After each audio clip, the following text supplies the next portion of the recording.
December 14th, year is 2026. Is this what you do down in the basement every?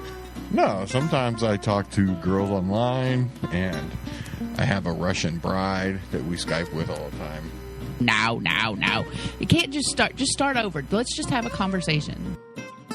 No, it's my turn. My turn. My turn. My turn. So, if people can't figure this out yet, me and my wife have two totally different jobs. She is an attorney, and I draw pictures for a living. And it's I'm sitting here in my underpants. And you're looking damn good doing it, Matt. Thank you very much.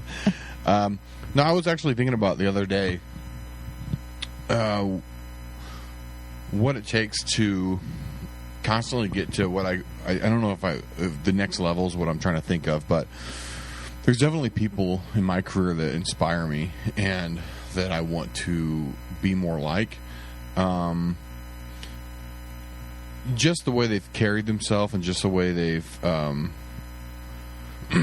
about their business, and the professionalism that they use. And I was using the words admiration and how I wanted to be like them, and I was thinking about the opposite of something that I might have done, about 10 or 15 years ago, which was more like intimidation.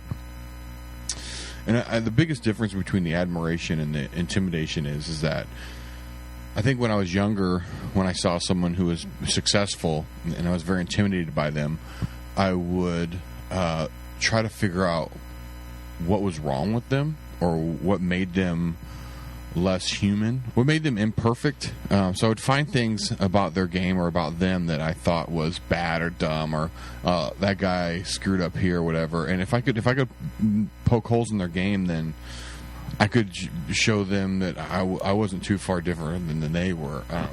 Where admiration, I think now I have a little bit more of a healthy approach, where when I look at someone who's successful or and someone who I admire, I kind of reverse engineer what they've done with their career and taking steps to be more like them so I can catch up to them rather than bring them down to my level. And I think that the two different mindsets are, one, you have to be motivated enough to go, this guy is killing it, I want to be like him, what has he done? And by reverse engineering, I just took it backwards and tried to walk in the same path they did. I guess that's what I'm trying to say. Well, I think that there are two very basic differences in admiration versus intimidation. One starts with an A. One starts with an I. One has 10 letters. The other has, 12. I certainly have attorneys and judges that I admire in my career, and I'm also intimidated by their skill level. But what I do is that I actually keep a journal of everything that I watch and see, and then try to apply those things the next time I'm doing an opening statement or a closing argument. I mean, that's really how we are trained to be trial lawyers, is to take what you see and make it work for you. If I constantly tried to bring down the other attorneys that I watch who are successful in a trial, it wouldn't get me anywhere at all, except other than just angry at their successes and the lack of mine.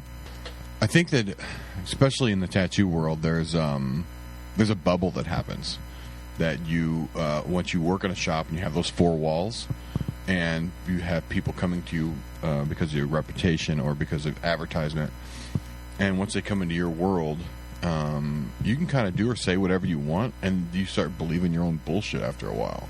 This makes it very difficult to have a realistic approach of how well you're really doing. I don't know, I've found that in the last few years that borrowing from other careers and getting out of myself and getting out of the shop, and Sean, our photographer, and watching what he does with his career and seeing what requires of him to be successful. I guess that's a bigger picture, is that what is your definition of success? And I think you need to have there's a saying that says you're going to get where you're going and you're going to end up in the direction you're pointed. And so if you're just I just think if you're milling around just kind of like, God, if I put 10 years in, I'm going to be good one day. I just think you're just going to have 10 years in, you know. But if you say, I want to be this, I want to be these things, like you're talking about with a journal, I think I do the same thing by, redrawing other people's web pages or articles that they come out. I think it falls along the same lines.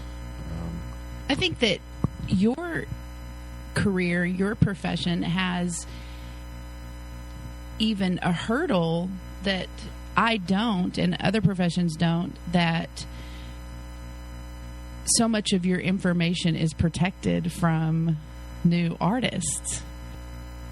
Work without just coming in and having all the answers given to them, which is totally understandable, because if someone just walked into your shop and you told them all of your secrets, then you've just created competition for yourself. So then if I'm a young tattoo artist and I'm learning how to and wanting to be better, there's going to be a little bit of resentment. And I think that would be important for people to let go, of some of that resentment if they were going to admire someone versus being intimidated by them, because it sets up a level. Like just in my career as a prosecutor, I work for the state, and there's not competition between myself and my coworkers. We all share the common goal, which is to put bad guys in jail.